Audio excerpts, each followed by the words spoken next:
Mga kapatid, gaano kayo ka-close ng best friend nyo?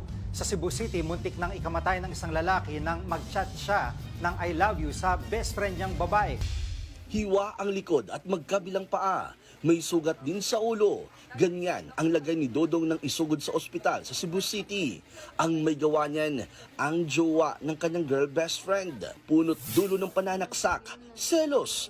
Best friend daw kasi ni Dodong ang nobya ni Membrillos. Nagkataong nag-send daw siya ng I love you sa best friend noong araw na yun na ikinagalit at ikinaselos ng suspect. Comfort ako ba na kay Kinomport ko lang kasi malaki ang problema ng nobya niya.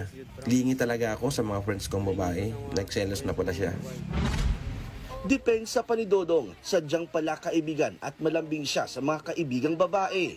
Pinagtanggol din siya ng kanyang best friend na si Rebecca. Totoo naman daw na nag-chat ng I love you ang kaibigan. Pero as a friend, akala ko na-delete ko na yun.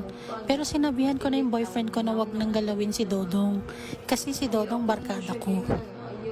Sa kabila ng masakit na kumprontahan at selosan, nauwi sa arigluan ang dalawang kampo. Nag-break din si Rebecca at Membrillos. Nangako din si Membrillos na siya ang aako sa mga gastusin sa ospital ng biktima.